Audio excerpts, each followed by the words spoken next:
We're in it. Your name? Oh, yeah.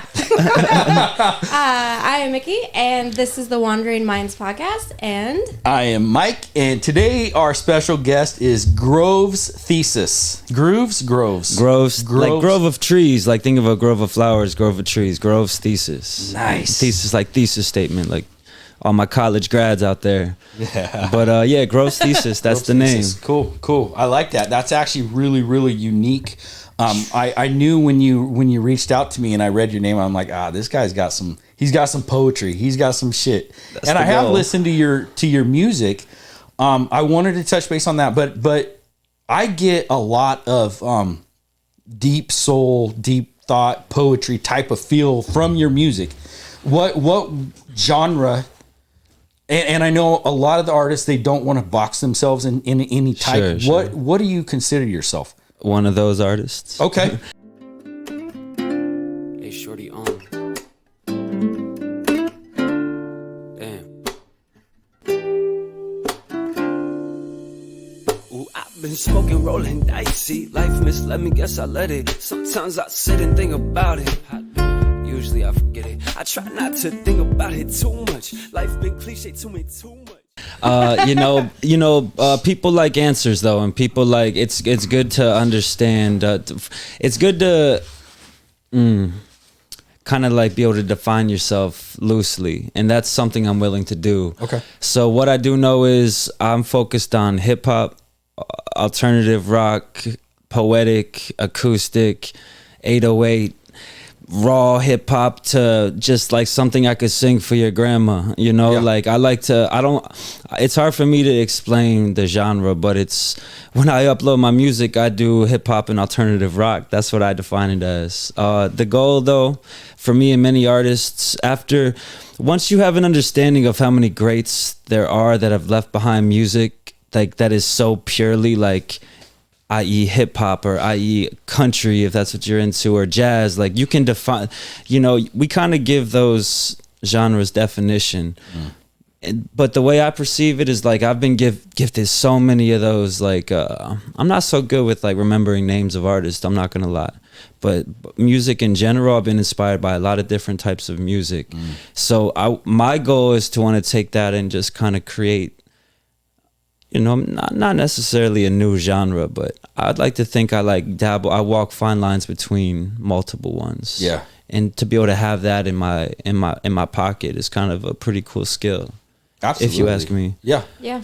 But yeah, a lot of, to the artists that define themselves as one thing, like all I would have to say is don't let the world, if you see yourself like that, hey, do your thing. But don't let anybody or the world or anything define you and tell you that your soul only has one type of music. Like who knows where you're at in 20 years? Who knows where you're at 5 years ago? But yeah, that's my take on the whole genre thing. No, and I love that you said that, because I think that is and you look at actors. Actors is a great example of being typecast. Sure. You know what I mean? They get locked into these Brendan roles. Fraser. Yeah. Right? You know what I mean? And I love him. He's a sweet dude. I know, but he always plays the same character. Yeah. Nicolas Cage. Well, that's right. I know. But that's, I think it's beautiful that you said that. Dwayne. Yeah. Shout out Dwayne. Yeah. But Yeah, no, I see what you're saying. You see Jonah Hill like make us laugh for years and then take on like a serious role like that shit, It's hard to transition. Who knows if he wanted to do that sooner? Who knows? Maybe he had contracts or just reasons or blah, who knows that Hollywood stuff. But yeah. So where did you just come from? Maryland, the DMV, where birds fly high despite the gust of the wind. I'm from Maryland. Okay. I'm proud of that. A lot of my influence is from the East Coast. A lot of my spirit and my soul crave more, though. I love you, East Coast, but that's why I'm out here. Yeah. And I still haven't even left this country, so I got a lot to see. You got a lot to learn. Yeah. So how long have you been over here? I've been here since I think September 7th, to give you an exact date. So very, very recent. Yeah. I've been here since then. I'm actually about to drive around California like at the end of this week just to try to go network, meet some people, shake some hands. Yeah. Then I see myself coming right back up to the Oregon area. Kind of, got a good vibe from the Portland area. Kind of like want to stick around the city, hang out with these very unapologetically willing to just express themselves. I dig that. I see that all over the world. Back home, I saw that all over. But, you know, I got a lot to learn, so I'm just trying to see what's up with the West, you know. That's cool, because I think that there are distinct things that, especially in music and in the music industry, that you can pick up from East all the way across. And that's a beautiful thing. Yeah. So who are you tapping in Oregon with? I've just been, honestly, since I've been here, I kind of do things with a lot of spontaneity, if you will. Okay. So like I've just been trying to like honestly catch up and financially prepare for all the things adulthood mandates and all the bills we got. So I've just been trying to stay level and meet some people. I've been involved in a few art studios, just trying to go to as many open mics and talk to people. But right now I'm just I'm in a very fundamental part of my life where I'm just trying to build and stay afloat financially and create, and not letting the things I have to do interfere with my creation process, you know, and just try to like get on my feet and just make it happen. Yeah, just try to meet people. I got a couple faces I know that I could jam with, and I got some places I know to go to get some live music in. Yeah. But other than that, been playing some basketball, been trying to stay healthy, you know, exercising. Just, it's been about almost 2 months I've been here. So wow, cool. Yeah, and just trying to embrace being somewhere new. That's what I've been up to. I got a lot to do when it comes to the networking side, and you know. Yeah. Well, this is part of it. Yeah, blessed to be here, for real. Yeah. So, how old are you? 30 years old. 30. Wow, you're 30 young. laps. Okay, cool. So, what started you in this thing? The poetry, man. Just like you noticed, like what you know. Blessed to hear that, because like that hits home the most. To hear like people, whenever someone says they see a poet in me, shoosh. Put that on my tombstone. I'm not worried about my birth given name. Like I want to die a poet, and I want that shit to be known. Nice. We cool with cursing? Yeah. Fuck. It's like, anywho, get them all out at one time, right? It started with poetry. It started for fun. As a youngster, I take it. So I grew up on some like real raw 90s. Like I had a family member that had me listening to some like real hip hop music, and that's really all I could tolerate my whole entire life. And East Coast with hip hop is different. It hits different than West Coast. For people that don't know, there's a different vibe to it. I love it, but I'm just saying, you're East Coast. Big time different vibe. You know, it's funny it's beautiful when they collide. You know, the people that can create that balance. But yeah, it's just like there's a big energy shift. If you listen to some classic West Coast song, you listen to a classic East Coast song, like just from the sounds to the way words are spoken. But that's the beauty of, you go different places, you get you give the same tools to 1,000 different places. Like everyone's gonna think of a cool, unique way how to build something. Oh yeah, you know. So, but that's just a geographical thing, a cultural thing, like where you at. So, but yeah, I grew up. A lot of more like East Coast style hip hop, you know, some West, but anywho, it all started, I would say, you know, just being like in my teenage years, starting to freestyle. Like I had a couple of specific friends. I really started to like, that was what we did. We would smoke some weed and freestyle, and like that was a night, you know. And if we could get some people to listen, that was a great night, you know. But even if we did it just for us, and then I started myself recording music by myself. My buddy used his parents' credit card to buy me a music recording software and the equipment, and you know, shout out to my homie, shout out Ryan.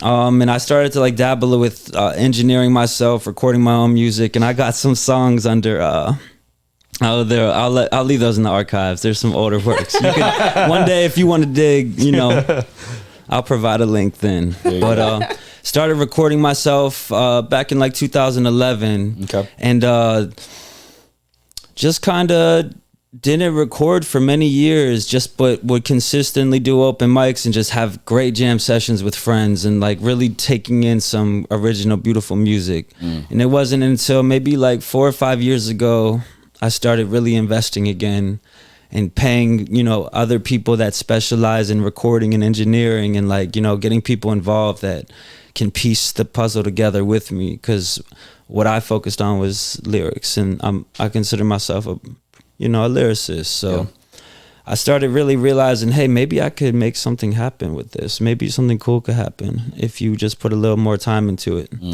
And all the time I really put, any artist, look, you got to start early. When I was a knucklehead when I started recording music. I had no clue about the paperwork side. I had no clue about the marketing side, and I'm still trying to learn, for real. I'm not going to hold you. But I've always been damn good at the creative side, and I'm proud to say that in front of the world. But the world's watching, so hey world, love you world. So I've been really investing in recording, maybe like somewhere between 3 to 5 years, I would say. So definitely had my learning lessons. I feel like the Most High didn't let me focus on it too young because I had a lot to learn. I was having a lot of fun. I was getting a lot of life experience that I intend to convert to song for y'all, Yeah. The goal is I'm trying to make music for the whole family, the whole household, every knucklehead in the house, because we're all at different stages in life. We're all at different places. I'm trying to leave something for everyone. Oh, nice. So that's the goal. Yeah. But yeah.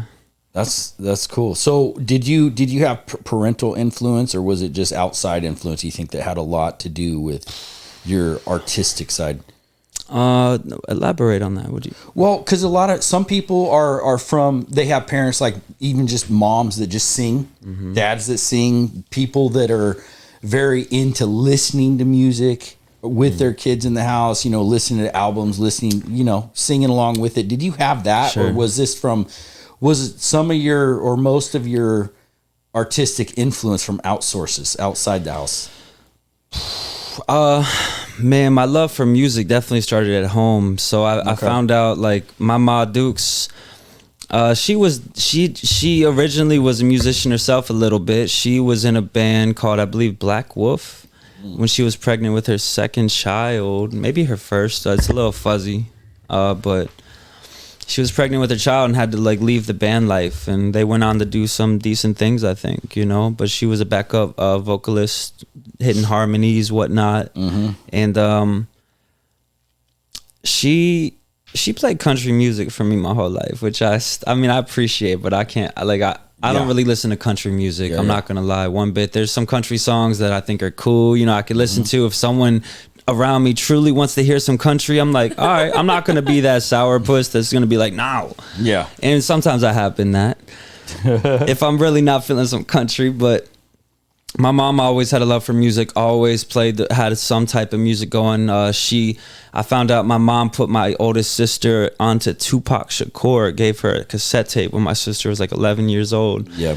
And I developed a strong love for hip hop through my oldest sister, always just playing just some cool, like lyrical, just like something that makes a young man, human coming up in this world feel invincible. I feel like that's important. We got to have that. We got to have those things that make us feel like we could conquer anything. We could do anything. So that's what music did for me.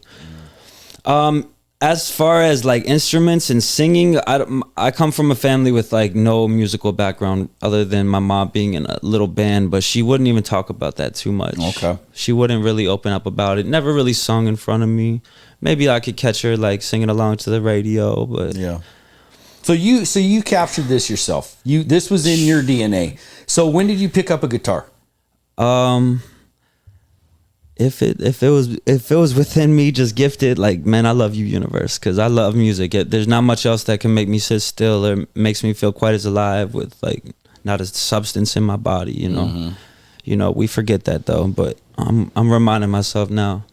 I picked up a guitar not even too serious, because I could put a lot more time into it. But I've been more of a vocalist, lyricist. But I picked up an acoustic guitar maybe about 6-ish months ago, where I started actually playing the thing like at least 10 to 30 minutes a day. Okay. Or a couple times a week. Yeah.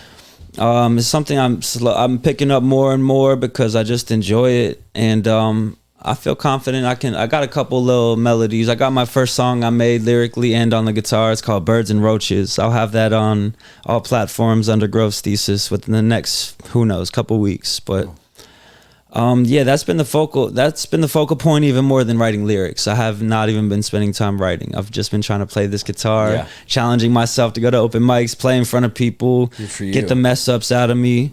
But I'm a lyricist. I'm a vocalist, and I can't even sing too well. But I could speak with rhythm and keep you intrigued. I promise you that. Yeah. But so yeah, that's where I'm at musically right now. You know, just trying to create. Yeah. And stick to that. Well, I think being a poet is a natural like transition to like really focus on lyrics. I think that goes hand in hand. I see and I hear a lot of people making music and singing, rapping, whatever their thing is, but there's really not a lot of substance to it. I like lyrics too. I like for your song to move my soul. Mm-hmm. That's what I really feel when I listen to music. I hear music. I love the beat. I love the tones and stuff like that. But I'm moved by lyrics and the message. Same. And that's kind of why I was asking where it came from with you, because some people are brought up in that life where, you know, they're around not even musicians, but people that are into music and singing and stuff like that. So sure. I can't even go on without saying I always had some like really cool musician friends that really just so casually just would bless the friends and the fam with a beautiful jam and act like nothing happened. While everyone and that would happen so often within my group of people I've really spent some time growing up with. Yeah. Like we just blow each other's minds and no one would even say nothing. We'd all just have that moment of silence like, yo. And that's cool. But there came a time where I felt like, man, this is cool. This could get some response. This could make some people feel alive. And you know, I went about it the wrong way, kind of like, you know, things didn't ever quite align musically with a couple of dear people. We all like separated, you know, and that's okay, you know. Hopefully, who knows? A lot of life left, you know. Might be able to realign, but I definitely have them, you know, they're dear friends for life. But I was surrounded around a lot of beautiful musicians that, you know, encouraged me to even have something to speak over, some melodic sounds to even like show what I do, you know. So I had to say that real quick. Yeah. No, I mean, if you want to dig a little deeper on that, that's fine. Because I think that some people look at the steps that they shoulda, coulda, woulda taken, but they didn't, and see that as a bad move, which I don't know if that's true or not. I think that everything kind of happens for a reason, and you're put in places when you need to be, type of 100%. To any artist coming up, I would say focus on your mental health. Make sure you're mentally able to show up for your people. I haven't always been able to say that. There's more times I could say that than I couldn't.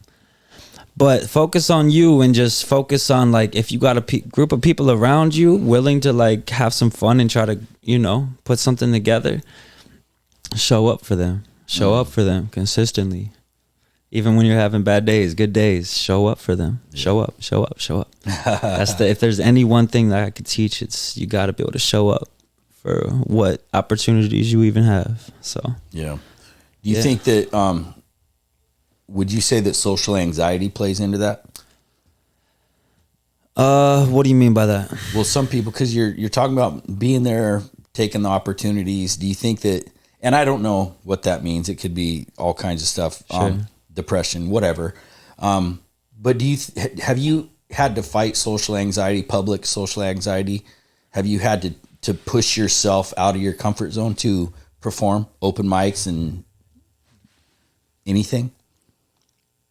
Is that a battle for you, or is it pretty easy for you to get in front of people and just let your everything flow? My battle is I have no problem doing that. Okay. I have no problem talking to any stranger, anybody I meet, anywhere I am. Yeah. Especially for when it comes to my poetry and my music, I'll do that for anybody. My problem is I was one of those people caught up in that story. Like, don't get caught up in a story. Like, if you have good things happening around you, it's okay. That you don't think like something chaotic or bad will happen. No, my problem is thinking things are too good to be true. People don't really give a shit. People really aren't going to follow through. And probably it was me inside that has some lingering inner issues that were unresolved. That's been my problem. I'll get in front of, I'll talk to anybody, and I've tested that theory in some strange places, some safe places, some unsafe places, like people of all statures, people of all like monetary levels in this life. Like, I will speak my mind to anybody. Good for you. That's on my soul. I was thinking you must have like be pretty confident in social settings if you're willing to go to open mics and like work out your guitar. Yeah, that's big. Yeah, it totally is, because a lot of people are like humbled by like making mistakes in front of others or whatever it may be. Like, you have to be very comfortable being in front of people to be able to do that. Yeah. Well, luckily I'm known for making mistakes, so maybe all my people I came up with, like, you know, thanks for that. So it's like, once you're known to be a mistake maker, like, who the hell cares? Like, mistakes are learning curves. That's how you learn. Yeah, absolutely.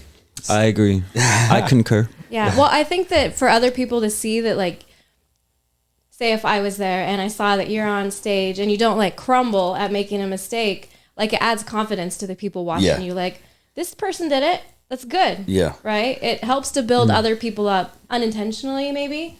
I think it's good. Absolutely.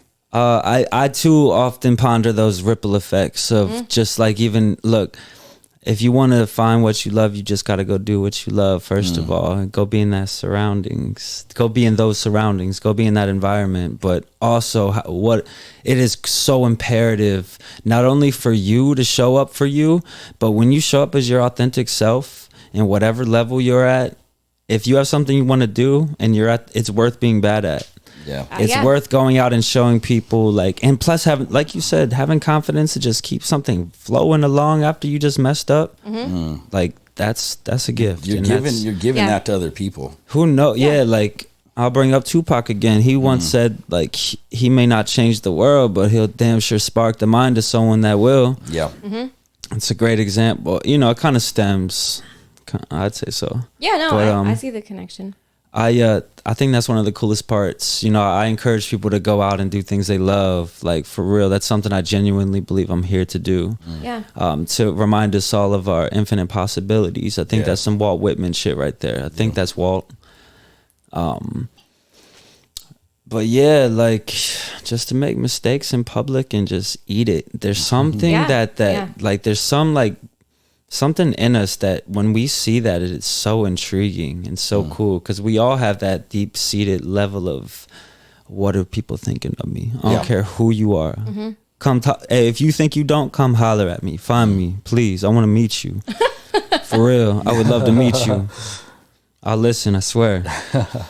But yeah, that's right, you're not out there, because we all think that way sometimes. Just some people just suppress it, or that's a terrible word to use. Some people just, like, are aware of it, are so conscious of it, that when it does enter, those thoughts of doubts, when they enter, they can also easily just go just as quick if you can navigate your mind and, like, hold it down. Some people are really good at that.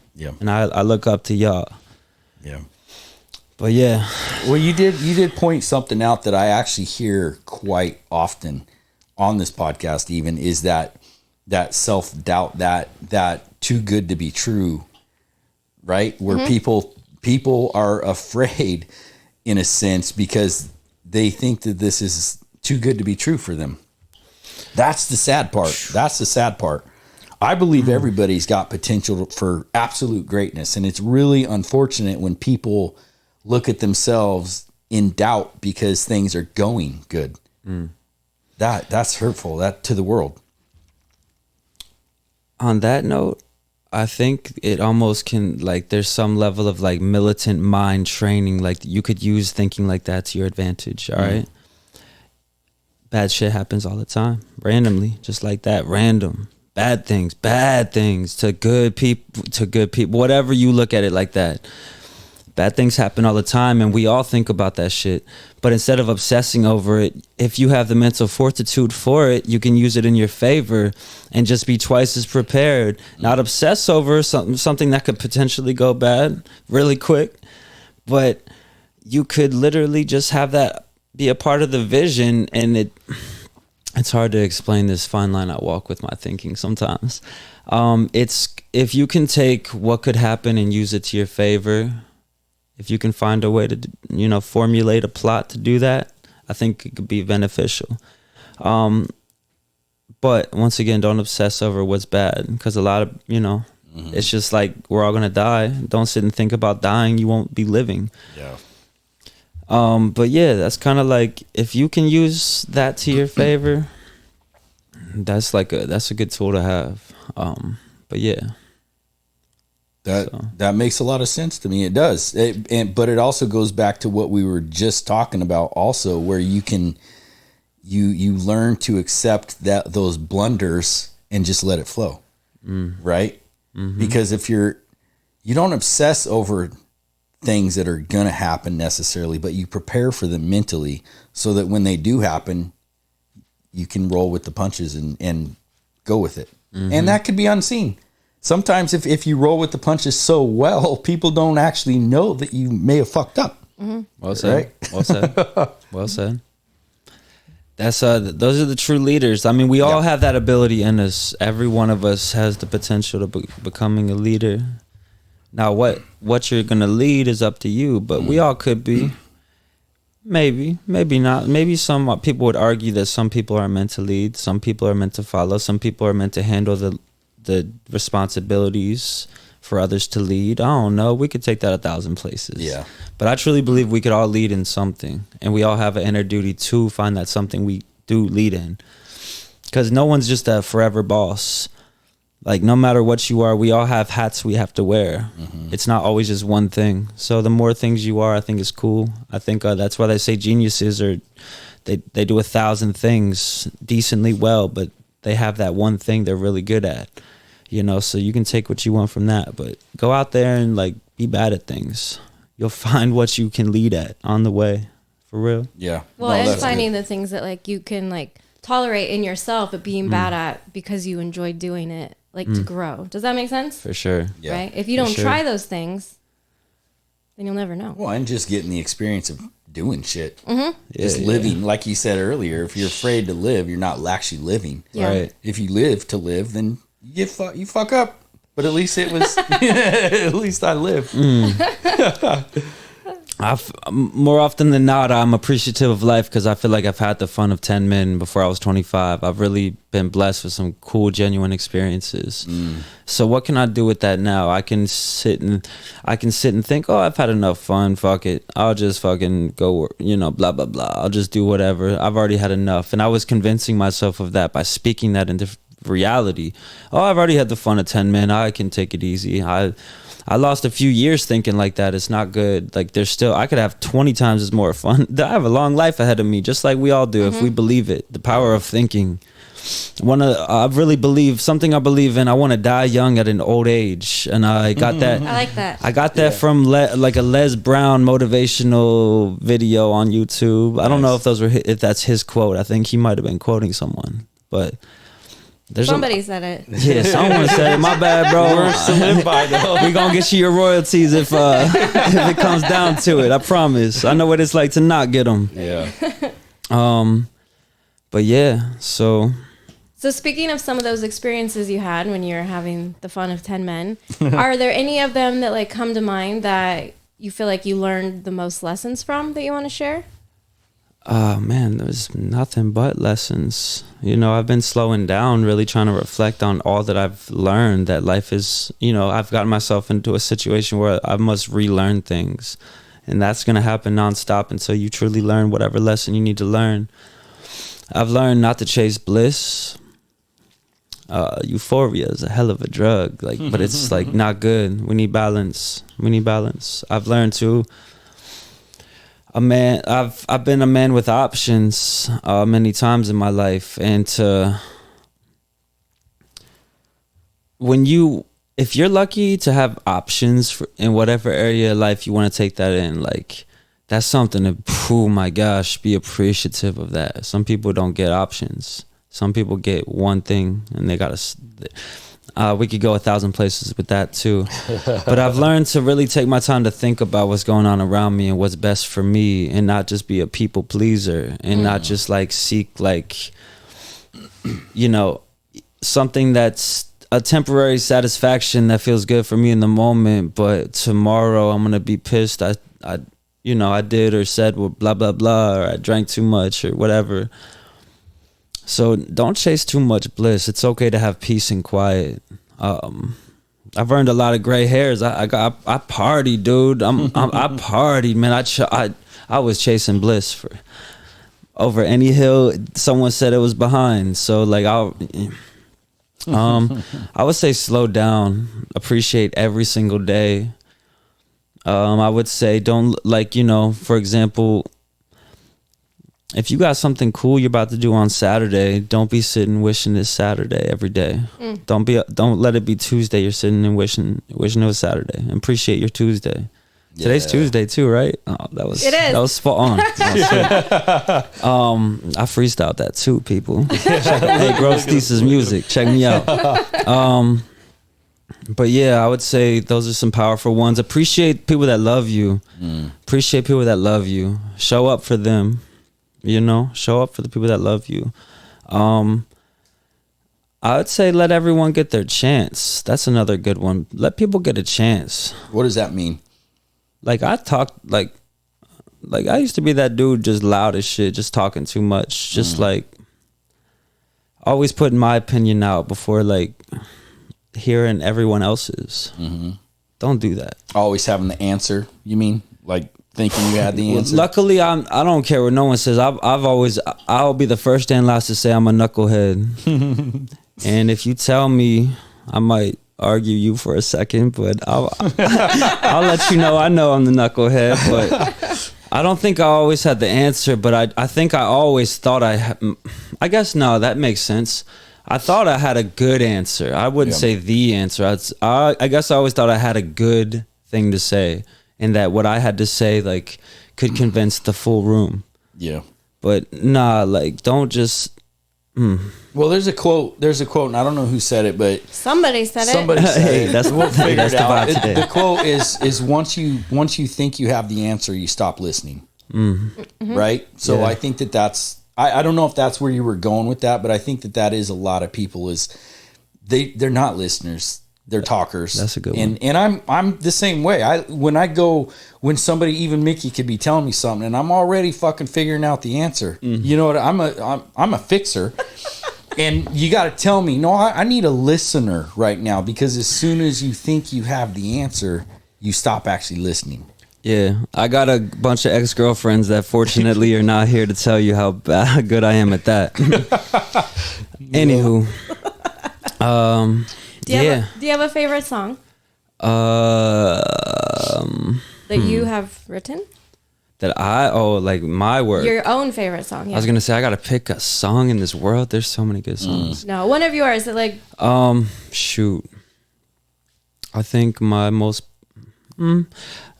A Youthful Reminder by Grove's Thesis. I think I'm most proud of that. I think thus far, looking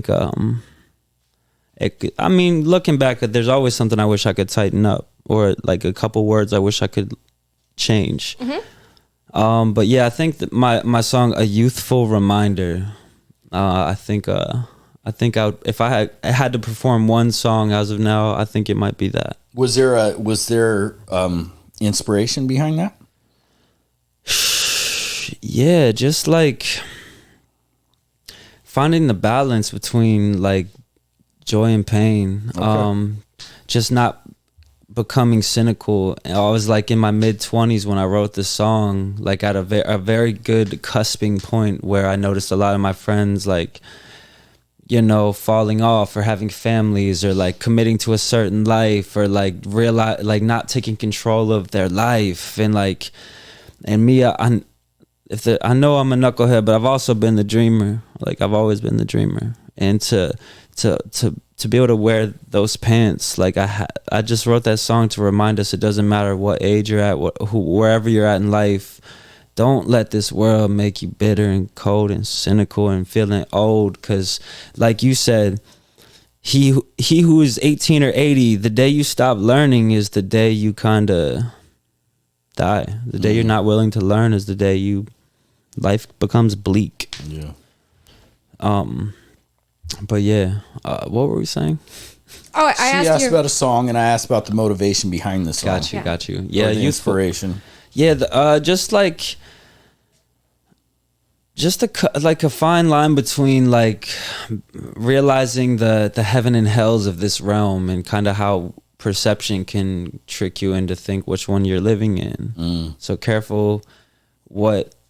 The older you get, the more responsibilities. Like, I mean, you know, I'm not saying that there's not youth that don't have heavy weight they're carrying. There is youth that has heavy weight, like family situations, like endless whatever.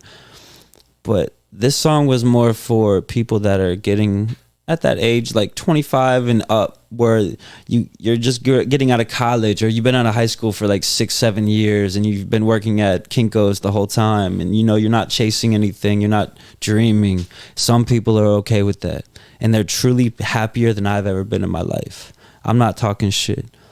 I'm just saying, I know we all crave more, and I know we all have something we could do to make this world a better place, and something that could bring true joy, not no happiness. Fuck happiness. That's something that never is consistent, but joy can be consistent. To do something where you find joy, if you're lucky enough, you get a taste of it. And I think you gotta work for it. I think that with that, I had this conversation with my buddy Trevor the other day on a podcast, and we talked about joy. And for me personally, I get my most joy from doing something for someone else. And I'm not trying to make myself look any certain type of way, but I think that when people can do for others, you know, unconditionally, I think that's where you get true joy. Would you agree to that? I can relate to you 100%. Like I truly do. Seeing that look on someone's face, that shit kick. Like making my grandma laugh, helping someone out that I don't like. I like helping strangers more. Like people, like I love. I can't wait till if I'm ever at a point I can help everyone I've ever known. Got you. But I almost feel like it's our responsibility as you guys like molded me, and I am me, like to help the world. Like, like that's like there's a true beauty in that. I like helping people I don't know. Because they don't know me, they don't know shit. I don't know them. I don't know whatever they did to get in whatever situation, or vice versa. Like, I like helping strangers and making the world a little better, a little easier. It feels good. Yeah, it feels good to help. I think we all could say that. No one like I know people that donate $5 to a man on the homeless, like a homeless person on the corner, and they talk about it for 2 weeks. Like that's that weird shit. Like get out of here with that. I don't think that they're doing that for that person. I think they did that for themselves. Yeah, I think like that was when you do it for yourself and it's genuine, you don't feel the need to talk about it. Yeah. Maybe altruistically. But it's also like, you know, in this social realm, it is like, I'm not knocking. There's people that are doing great things all the time and posting about it. Like that's encouragement. I think that's cool. There's a fine line. There's a way you can do it. But it is encouraging to not only give and help people, but to promote it. Don't make it a Hollywood thing. Come on, people. Because at that point, you're kind of mocking the people that you're trying to help. Yeah, almost. For sure. I could see that. I feel you on that, because I think that I personally can't stand it when people do that shit. It's like you go out and they film themselves doing all this shit for homeless people. It's like, come on, man. Do that out of your heart, not because you want a bunch of likes and shit like that. I've seen like the YouTube trends. I've seen like a bunch. It's always like younger teenage looking people that probably obviously had a trust fund or something. Yeah, right. You know what I mean? I'm not talking, like, I ain't even trying, like, they'll come after me. You got to watch out what you say these days. You got YouTubers that'll. It's like, nah, I'm just playing. Come after me. I dare you. Not me. Not Mickey. You touch her, you're dead. Anywho, I don't know. It's a fine line. It is cool to see. I agree with you. It's cool to see. It's cool to see. But it does like. It becomes a point where like it doesn't feel genuine anymore. Yeah. For certain people, right? Like if I saw Mike post a video, I'd be like, wow, like because that's not something he does regularly. But when you see like the same person doing the same thing over and over, sure. And like they have somebody else recording them, like that's just it's too much. It takes away from the actual. Yeah, like, oh, look at how humble I am. I don't know. All I can do is say I pray that people that are like that when no one's watching. Yeah. Who are you when no one's watching? Yeah. There you go. Who are you with 4 white walls? That's a big when you're thing. alone. Yeah. Yeah. No, I like the way that you brought that back because that's true. It's true. Yeah. Yeah. But So what's your step? What's from today on? What are you gonna do? What are your plans for the next? oh man, I'm about to just drive around California.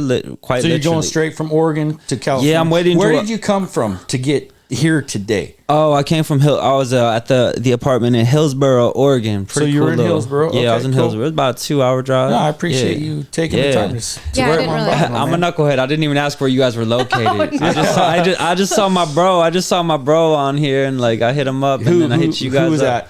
Oh man, A-Tempo, Karan. no, his name is Karan. I Okay. met him. Actually, I was delivering Grubhub food. I met homie at Denny's, just working, grinding, just Hell yeah. same dreaming out here, just like I am. Hell He's yeah. doing his thing. He's Karan. It's KHORAN. Two A's. Yeah. Okay, Shout okay. out to Karan. Yeah, no doubt, no doubt. We love Karan. What's it? His new song? I Keep It Low. Yeah, he just came out with a new video. Yeah. Yeah, It's peep badass. it, peep it, peep Yeah. it. Yeah. But So yeah. you saw Karan on here, touch base. You were in Hillsboro. How Here long? now. How long Go have you ahead. been in Hillsboro? Uh, Since September. Yeah, Okay. since early September. Okay. Early September. Okay. So you're going from here to California? Straight from here to California? I'm gonna stick around to the end of the week. I Okay. got some new tire. My tires are. I gotta get some new tires. Okay. Me too. I've been driving. Me too. I'm like a 33,000 a year type driver. You feel Yeah. me? Like Well, yeah. I'll If be you come driving. if you come from Maryland, for sure. Yeah. Yeah. So yeah, I'm gonna stick around and just hang out, and then I'm gonna drive around California, try to do some food delivery, like whatever I got to do You gotta to hustle. make means. Yeah.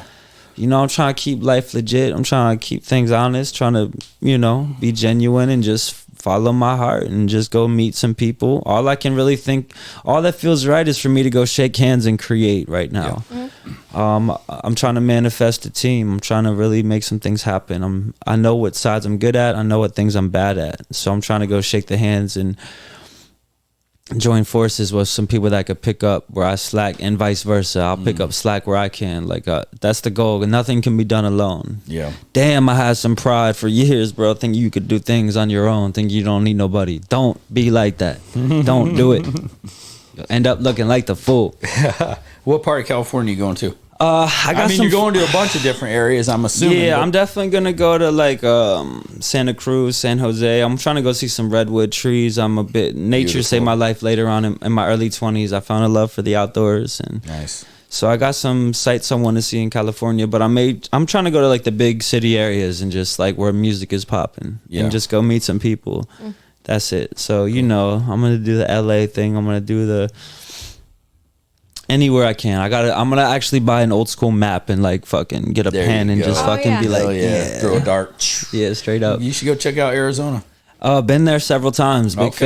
fan of the state. Yeah. Big fan. I got a dear friend out there, Cool. and been there. Maybe did some hitchhiking there back in 2015. Nice. I've been back like twice since. Okay. Driven through damn near the whole country, the whole country, the whole state. But yeah, Arizona's cool. Yeah. You did drive through the whole country. Pretty much. There's a few states I haven't seen, but it's all good. What's one state that you would want to go to that you haven't been to? Maybe like I bet it's Montana. been there.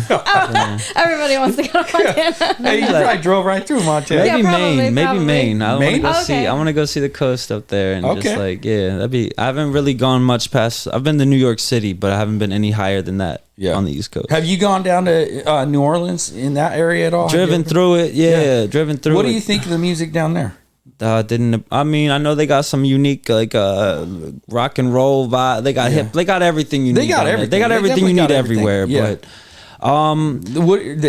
But So you don't know much about the hip hop scene there, right? no, hip-hop? not Oh, yeah. much. There's hip hop everywhere. Yeah, okay. Not much. That's a city that's always been recommended I go check out, but Yeah. never really spent much time there. So not opposed to it. Hit me up. All right. Yeah, I lived out in Florida for a bit when I was younger too. Oh wait, I interrupted. What was the state that you want to go to? Well, you said Maine. Oh, yeah, she I'm doesn't sorry. listen, dude. I bet it's so tough. Yeah, it's your tough, home life, man. dude. I bet your Bro. home life sucks, Bro, man. I live. She's not Oh my shit! wife. I thought that was your wife. No, Oh, but wow. I have Damn, a my wife bad. and two daughters. So Okay. I mean, It's the same. Oh, It's the same. I believe It's it. selective hearing and shit. I was thinking about Montana still. Nah, we'll keep it light. We'll keep it fun. We'll keep it light. So tell everybody where they can reach you at. So what I focus on mainly is my I use Instagram and my Facebook rarely, but for my Instagram is at Groves Thesis Music, and I'm on all platforms. I use a distributor to get my current songs out and about. It's all under Groves Thesis. That's GROVES space Thesis, THESIS. But I also have older works under Michael Provoke, that when I originally started releasing music, I have some songs that I didn't want to convert to my new artist name. I wanted to keep it authentic because I felt like that was the growth of my artistry.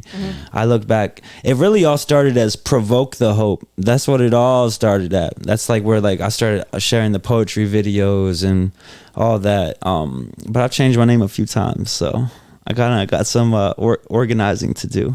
But Different personalities, different times, right? something Just like the way that, it man. is. Something like that. That's one of the coolest things about being an artist. It's okay to have a split personality, you know? Well, and you can. It's okay you to can embrace. kinda redo. Yeah, it's okay to kind of embrace like something within you that's not a government given name. You know, like we don't have to like adhere to exactly just what society thinks. Like in many ways, you know, you don't have to just be someone that. Don't think of yourself as a name that was given to only, is what I'm ultimately trying to say. Yeah. You could be anything. Yeah. My name is Michael. There's a million Michaels. So there's 3 versions in this room. It's biblical. Yeah, we got Mickey, we got It's Mike. biblical. Yeah. Hey, shout out to all the M names, we'll say that. But anywho, yeah. No, that's where you can find me. Cool. Yeah. So you said you're not very active on Instagram or Facebook? I try to post on Instagram the most. Oh, I don't okay. have a Twitter account. Yeah. You know, I don't have a. I don't know if I'm not on Twitter is great for artists anyway. I don't know. I really don't know much about Twitter. What about TikTok? I made an account once, but I never used it. Never even uploaded a video. Something that's been recommended to me as a musician that it's really good to use. Good tool. You should get on that. Maybe I'll do that as I drive through California and have a lot of free time. Yeah, man. But mainly I just upload. So I'm on like Spotify, Apple Music, YouTube, anything there's so many that they put my music on. The distributor I use, DistroKid, shout out to DistroKid. An affordable way for independent artists to get their music out. But yeah. Cool. How about y'all? How long you been doing this? What's the intentions? 6 months to be world famous podcast. Okay. Keeping it small. I bet you could do it in 3. Yeah, I think so. Hey, that'd be cool. You guys got the room. Like this is a good vibe. It's been a good time. It's been a good talk. And, you know, it's cool to be around people that are doing it taking it professionally. You know. Yeah, man. Yeah. So I'm a go big or go home type of guy. So 100% time. I like that. I appreciate you, bro. Thanks for coming, man. Happy to be here. All right, brother.